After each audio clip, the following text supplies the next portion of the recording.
Tuhan, selamat pagi Bapak, Ibu, dan Saudara dimanapun berada. Oleh anugerah Tuhan kembali berjumpa dengan kami dalam perenungan firman Tuhan di dalam Injil Lukas pasal yang ke-6 ayat yang ke-8 sampai ayat yang ke-10. Tetapi ia mengetahui pikiran mereka, lalu berkata kepada orang yang mati tangannya itu, "Bangunlah dan berdirilah di tengah." Maka bangunlah orang itu dan berdiri. Lalu Yesus berkata kepada mereka, "Aku bertanya kepada kamu, manakah yang diperbolehkan pada hari Sabat, berbuat baik atau berbuat jahat, menyelamatkan nyawa orang atau membinasakannya?" Sesudah itu ia memandang keliling kepada mereka semua, lalu berkata kepada orang itu, "Ulurkanlah tanganmu." Orang itu berbuat demikian dan sembuhlah tangannya. Puji Tuhan, tema firman Allah, ketaatan membawa kesembuhan. Sekali lagi, ketaatan membawa kesembuhan. Saudara, ketika kita membaca ayat ini, seseorang yang mengalami sakit di bagian tangannya. Nah, saudaraku yang kukasih dalam Tuhan, kita melihat cara Yesus menyembuhkan orang yang sedang sakit pada waktu itu. Saudara, Tuhan Allah yang kita sembah adalah Tuhan yang luar biasa. Dia punya banyak cara dan dia punya banyak metode menyembuhkan banyak orang. Nah, saudaraku yang kukasih dalam Tuhan, dalam ayat ini Tuhan Yesus meminta orang yang mati tangannya di tengah-tengah orang yang hadir pada waktu itu. Yesus berkata, "Bangun." Saudaraku yang kukasih dalam Tuhan, dia tidak sedang sakit dan sedang terkapar di tempat tidur, tidak, saudara. Tetapi Yesus berkata, "Bangun."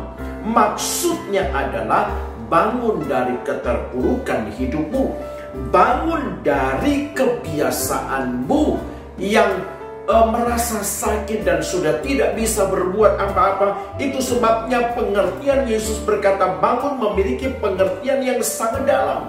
Yesus berkata bangun imanmu.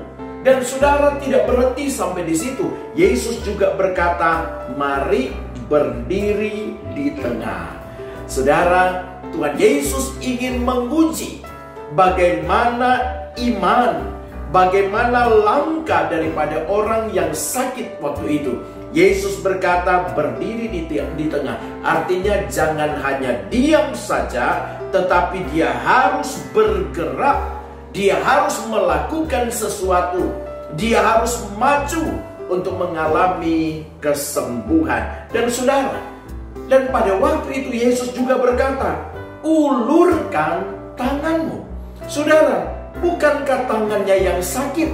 Tetapi Yesus berkata, "Ulurkan tanganmu." Apakah Yesus nggak tahu kalau tangannya itu mati? Tetapi Yesus berkata, "Ulurkan tanganmu." Saudara, sesuatu yang tidak berfungsi, Tuhan Yesus berkata, "Ulurkan tanganmu." Dan saudara, orang yang sakit ini, dia memiliki ketaatan yang luar biasa.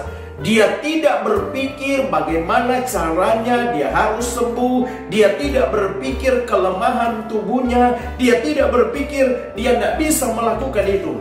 Tetapi dia percaya siapa yang sedang mengajak dia untuk berbicara. Dia tahu betul siapa yang sedang berdiri di depan dia. Maka apapun yang Yesus minta, dia lakukan dengan ketaatan. Akhirnya mujizat Tuhan terjadi.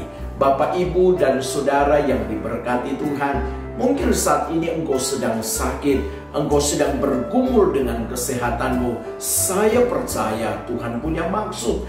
Ada sesuatu yang Tuhan sedang minta dari dirimu. Ada sesuatu yang sedang Tuhan tuntut dari hidupmu. Saudara, ada orang yang sakit karena dirinya sendiri. Ada orang yang sakit karena roh jahat. Ada orang yang sakit terjadi karena seizin Tuhan. Ada orang yang sakit juga karena dosa. Mari kita koreksi diri. Tetapi saya mau berkata kepada saudara, apapun alasan engkau sakit, asal engkau taat kepada satu pribadi, yaitu Tuhan Yesus Kristus, maka kesembuhan akan menjadi bagian saudara. Haleluya. Mari Bapak Ibu kita berdoa. Kinaraya Rana Barashi Kanayana. Ajar setiap kami Bapa untuk boleh taat di dalam Engkau. Kami tahu Tuhan ketaatan akan membawa suatu mujizat di dalam kehidupan kami. Kami tahu Yesus bahwa kemampuan kami terbatas.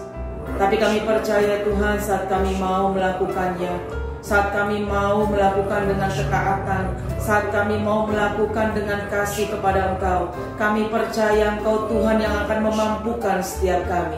Terima kasih Bapa. Kami tahu benar Tuhan bahwa kami akan mendapatkan mujizat yang daripadamu. Ada bagian yang harus kami kerjakan bersama dengan Engkau. Mampukan setiap kami mengerjakannya Bapa. Kami tidak hanya berharap, hanya percaya kepada kekuatan kami semata, tetapi kami mau Tuhan, Engkau Tuhan menuntun kami. Tuhan tolong setiap kami untuk kami boleh mengerti bagian apa yang harus kami kerjakan, bagian apa yang harus kami lakukan, sehingga kami boleh bekerja sama denganmu ya Bapa. Sehingga kami boleh melihat jawaban dari doa kami boleh mendapatkan apa yang kami harapkan. Kami percayakan Engkaulah sumbernya ya Tuhan. Tuhan, kami mengucap syukur, kebenaran firman mengingatkan setiap kami bahwa keterbatasan kami bersama dengan Engkau, Tuhan memampukannya saat kami memiliki ketaatan akan Engkau. Tuhan, kami mau belajar mulai pagi hari ini Tuhan. Kami mau melangkah dan memasuki pagi hari ini, hari yang baru ini, dengan ketaatan kepadamu. Roh Kudus mampukan setiap kami. Dan kami percaya Tuhan, kemenangan demi kemenangan, keberhasilan, kesuksesan ada di dalam setiap langkah kehidupan kami. Kami mau berjalan sepanjang hari ini bersama dengan Engkau. Kami mau menyerahkan perjalanan iman kami sepanjang hari ini bersama dengan Engkau. Dan kami percaya kami akan keluar sebagai orang pemenang, bahkan lebih dari pemenang. Terima kasih Bapa. Kami serahkan hari ini hanya di dalam nama-Mu, Tuhan kami Yesus Kristus. Haleluya. Amin. Selamat pagi Bapak Ibu Saudara. Selamat beraktivitas. Tuhan Yesus memberkati.